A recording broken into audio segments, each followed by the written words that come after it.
Welcome back students in the next lecture of Pharmaceutics 1. As you all know, we are discussing the chapter extraction processes. In this chapter, we have described what is extraction process, what are the various solvents which are used for extraction. After that, we have started extraction processes. In the previous lecture, we have discussed two types of processes. One is infusion and second is decoction. Now we are going to start the third process, very important process, especially from practical point of view. In the practical, you have already performed extraction by maceration. The process is maceration. Maceration को अगर हम in general बोलते हैं कि अगर उसका meaning क्या है, उसमें सिंपल होता है कि आप जो भी आपकी ड्रग है उसको आप सॉल्वेंट के साथ, मेडिसिन के साथ डिप करके एक पर्टिकुलर टाइम पीरियड के लिए रख देते हो क्लोज वेसल में। ठीक है, तो जो मैसेरेशन प्रोसेस है ये आगे तीन तरह की है, तो हम एक एक करके तीनों टाइप्स करेंगे। तो सबसे पहले है सिंपल मैसेरेशन, जिसका दूसरा नाम है maceration process for tinctures made from organised drugs. ठीक है, आपने ऑर्गेनाइज्ड, अनऑर्गेनाइज्ड ये जो ड्रग्स हैं ये आपने प्रोसीजर पढ़ी है कि जिनकी एक फिक्स सेलुलर स्ट्रक्चर होती है, ऑर्गेनाइज्ड ड्रग्स होती हैं। अब देखिए, इसमें आपको किसी भी तरह की क्रैमिंग करने की जरूरत नहीं है। आप लोगों ने लैब में ऑरेंज टिंचर बनाया है, तो ऑरेंज टिंचर का जो प्रोसीजर है वो सारा सिंपल मैसेरेशन है। ठीक है, कि आप ऑरेंज की पी लेते हैं, उसको अल्कोहल के साथ 7 डेज के लिए डिप करके रखते हैं। ठीक है, रोज वेसल में रखते हैं आप, बीच बीच में आप उसको स्टिर करते हैं, 7 डेज के बाद आप फिल्टर करते हैं। ये जो टोटल प्रोसेस है ये आपकी सिंपल मैसेरेशन प्रोसेस है।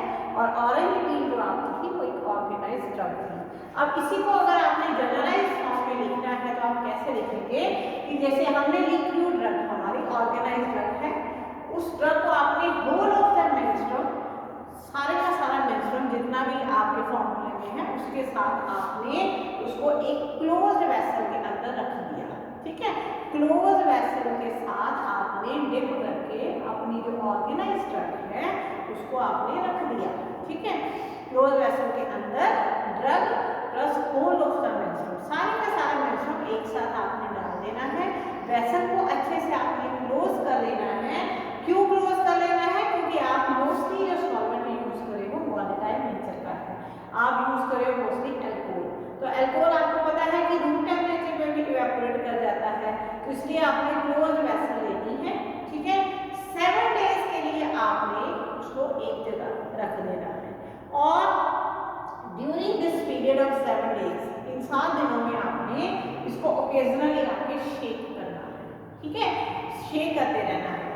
और उसके बाद क्या करना है, आफ्टर 7 डेज आपने इस लिक्विड को स्ट्रेन कर लेना है। Strain means force filtration. ठीक है, और जब आप इसको स्ट्रेन करेंगे तो जो मार्क होगा ऊपर इनर्ट सब्सटेंस जो रह जाएंगे, इनसॉल्युबल इनर्ट सब्सटेंस, उसको आपने प्रेस करना है। ठीक है, जब आप प्रेस करेंगे तो थोड़ा एक्सप्रेस लिक्विड निकलेगा, उस एक्सप्रेस लिक्विड को आपने स्ट्रेन लिक्विड के साथ मिक्स कर देना है। अब ये जो लिक्विड आपके पास आया, इस लिक्विड में चांसेस होते हैं कि कोई सेल डिवीज वगैरह या कोई फाइबर आ जाए, इसलिए आपने इस लिक्विड को फिल्टर कर लेना है। और इस केस में आप कभी भी फाइनल वॉल्यूम को एडजस्ट नहीं करते हैं। ये आपकी सिंपल प्रोसेस है सिंपल मैसेरेशन की, जिसमें आप टिंचर जो बनाते हैं वो ऑर्गेनाइज्ड ड्रग से बनाते हैं। अब हम इस प्रोसेस को एक्सप्लेन करेंगे, इसके हर पॉइंट को एक्सप्लेन करेंगे। सबसे पहले तो जब हमने क्रूड ड्रग को यूज करना है तो क्रूड ड्रग को ऐसा हमने नहीं रख देना है, हम मोस्टली उसका साइज रिड्यूस करके रखते हैं। जैसे आप लोगों ने ऑरेंज पील ली थी तो आपने उसके थिन स्लाइसेस काटे थे। उसका रीजन ये है कि जब आप किसी भी चीज़ का साइज रिड्यूस करते हो उससे सरफेस एरिया जो है बढ़ जाता है। तो सॉल्वेंट एक्शन के लिए, एक्सट्रैक्शन प्रोसेस के लिए सरफेस एरिया जो है वो एनलार्ज हो जाता है। ठीक है, उससे क्या होगा कि जो आपकी जो भी आपकी एक्टिव कंस्टिट्यूएंट है उसको डिसॉल्व करने के लिए मैक्सिमम अमाउंट ऑफ सॉल्वेंट जो है अवेलेबल होगा। तो इसलिए आपने साइज रिड्यूस करके ही ड्रग को जो है मेडिसिन के साथ डिप करके रखना है। सेकेंडली क्या है कि आपने हमेशा क्लोज्ड वेसल यूज करना है। To prevent the evaporation of solvent menstruum. जो भी आपका मेंस्ट्रुम आप यूज करेंगे मोस्टली वो वॉलेटाइल नेचर का होता है, तो इसलिए आपको क्या करना पड़ेगा, हमेशा क्लोज्ड वेसल को यूज करना पड़ेगा, ठीक है। क्योंकि इसमें क्या है कि इवेपोरेशन जो है उसको आप कंट्रोल करने की ट्राई करोगे, बट फिर भी थोड़ा बहुत अगर इवेपोरेट होता है, इसी वजह से हम फाइनल वॉल्यूम इसमें कभी भी पूरा नहीं करते हैं। थर्ड क्या है कि during the period of 7 days बीच बीच में आपने इसको शेक करना है। शेक करने से क्या होगा कि जो सैचुरेटेड लेयर्स हैं, ठीक है, जिनके अंदर एक्टिव कंस्टिट्यूएंट डिसॉल्व हो चुका है, उनको आप फ्रेश मेंस्ट्रुम की लेयर के साथ जो है डिस्प्लेस कर सकते हैं। इसलिए आप जो है रिप्लेस करने के लिए जो आपकी सैचुरेटेड लेयर्स हैं उनको फ्रेश मेंस्ट्रुम के साथ रिप्लेस करने के लिए बीच बीच में शेकिंग करेंगे। उसके बाद क्या है कि जब आप स्ट्रेन कर लेंगे आप उसको, तो मार्क को आप प्रेस करेंगे, ठीक है। मोस्टली आप फिल्टर प्रेस यूज करते हैं, हाइड्रोलिक प्रेस यूज करते हैं और इवन हैंड प्रेस भी यूज कर सकते हैं। इसको अच्छे से स्क्वीज, इवन एक बहुत सिंपल, अगर ड्रग की अमाउंट कम है तो मसलिन का क्लॉथ लेके उसके अंदर भी आप बांध के क्लॉथ जो आपकी मार्क है उसको आप अच्छे से स्क्वीज कर सकते हैं। अब जो आपका एक्सप्रेस लिक्विड है उसको आपने स्ट्रेन लिक्विड के साथ जो है आपने मिक्स कर देना है। उसका रीजन क्या है कि यहाँ पे आपने फाइनल वॉल्यूम पूरा नहीं करना होता है, तो इसलिए कंपोजिशन में कोई वेरिएशन आने के चांसेस नहीं होते हैं, ठीक है। अगर आप फाइनल वॉल्यूम पूरा करते हो तो वेरिएशन हो सकती है कंसंट्रेशन में, तो इसलिए यहाँ पे आप अच्छे से उसको प्रेस करके जो आपका एक्सप्रेसिव लिक्विड आता है उसको स्ट्रेन लिक्विड के साथ जो है मिक्स कर सकते हो। उसके बाद आप उसको फिल्टर करते हो। फिल्टर क्यों करते हो कि to remove the insoluble cell contents, ठीक है।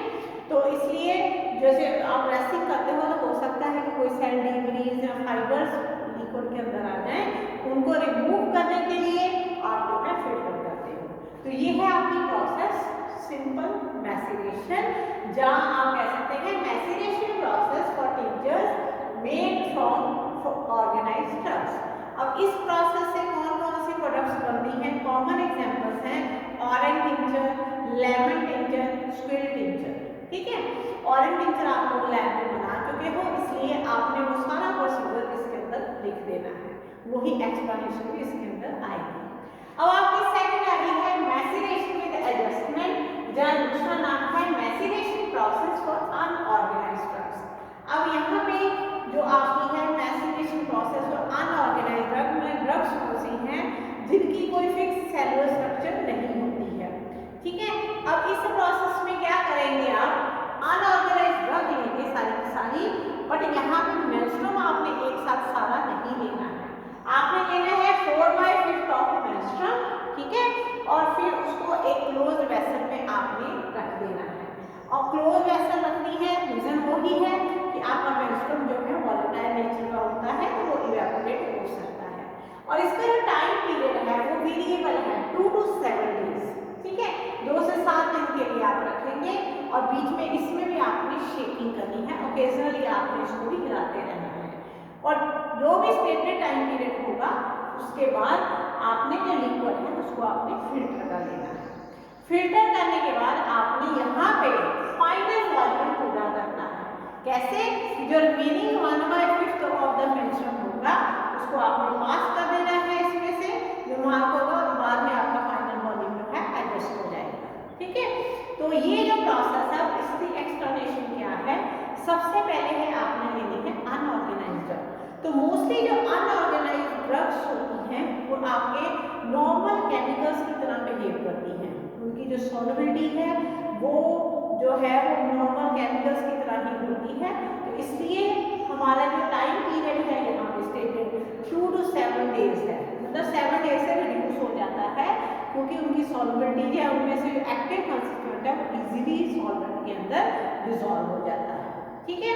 क्विकली डिसॉल्व हो जाता है, इजीली डिसॉल्व हो जाता है।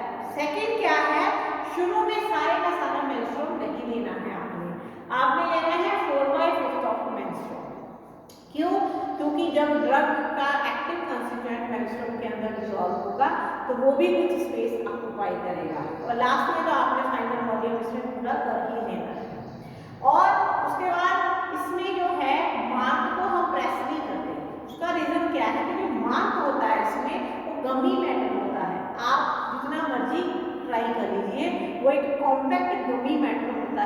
उसको आप अच्छे से प्रेस नहीं कर सकते हैं। और दूसरा क्या है कि इसके अंदर जो है मेंस्ट्रुअल रिटेन हो ही नहीं पाता। उसके बाद क्या है कि फाइनल वॉल्यूम को आप जो है 1/5 ऑफ मेंस्ट्रुअल, जो बचा हुआ मेंस्ट्रुअल है उसके साथ आप फाइनल वॉल्यूम जो है उसको आप पूरा कर लेते हैं। ठीक है, क्योंकि आप मार्क प्रेस नहीं करते हैं तो इसलिए जब आप फाइनल वॉल्यूम पूरा करते हैं इस प्रोडक्ट में क्या होता है कि कोई कंसंट्रेशन में चेंज नहीं आती है। जब आपने मार्क को प्रेस नहीं करना है, फाइनल वॉल्यूम पूरा करते हैं तो किसी भी तरह की कंसंट्रेशन में चेंज नहीं आती है। तो ये आपकी प्रोसेस है मैसिनेशन विद एडजस्टमेंट या मैसिनेशन प्रोसेस फॉर अनऑर्गेनाइज्ड ड्रग्स। और इसकी एग्जांपल्स क्या है? Tincture of tolu, compound tincture of benzoin.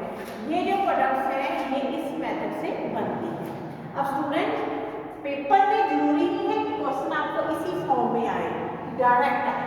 Paper में मोस्टली आपको ये डिफरेंस की फॉर्म में आता है। मोस्टली 4 मार्क्स या 8 मार्क्स में भी डिफरेंस की फॉर्म में आ जाता है कि difference between simple maceration and maceration with adjustment.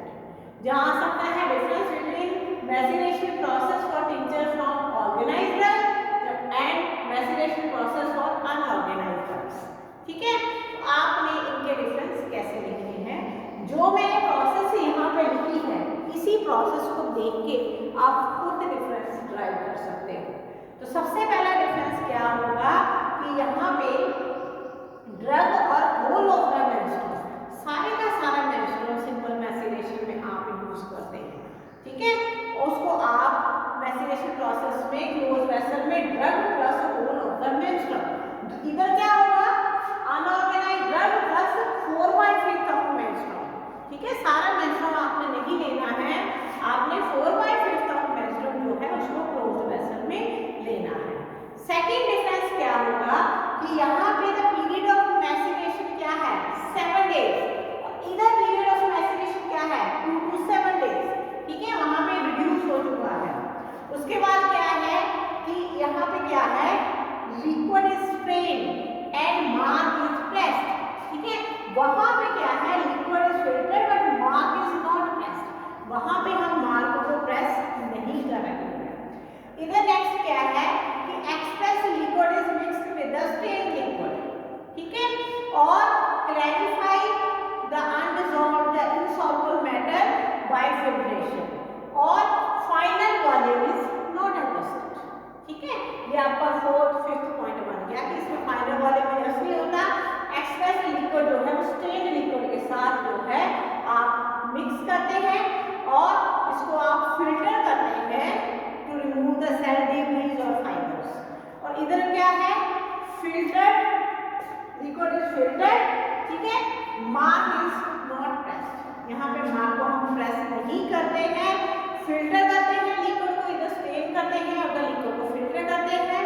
और नेक्स्ट पॉइंट क्या बनता है कि final volume is made by remaining 1/5 of menstrual. जो बचा हुआ आपका 1/5 मेंस्ट्रुअल होता है उससे आप फाइनल वॉल्यूम पूरा करते हैं। नेक्स्ट डिफरेंस आपका एग्जांपल का बन जाता है। सिंपल मैसिनेशन से आप क्या बनाते हैं? Tincture of orange, tincture of lemon, tincture of capsicum, ऐसे बहुत सारे टिंचर्स के लिए आप बनाते हैं जो सिंपल मैसिनेशन से। और जो आप इसकी एग्जांपल्स हैं जो आप मैसिनेशन विद एडजस्टमेंट से बनाते हैं, tincture of tolu, tincture of milk, tincture of benzoin, ये सारे जो है आप मैसिनेशन विद एडजस्टमेंट के साथ बनाते हैं। ठीक है, तो स्टूडेंट ये एक सिंपल टॉपिक है कि दोनों तरह की मैसिनेशन आप लोगों ने पढ़ ली। डिफरेंस आपने क्रैम नहीं करने हैं, दोनों का प्रोसीजर अपने माइंड में रखिए। उसका प्रोसीजर का हर स्टेप आपका एक डिफरेंस बनेगा, जिससे आपके 5 to 6 डिफरेंस इजीली बन जाएंगे। Thank you.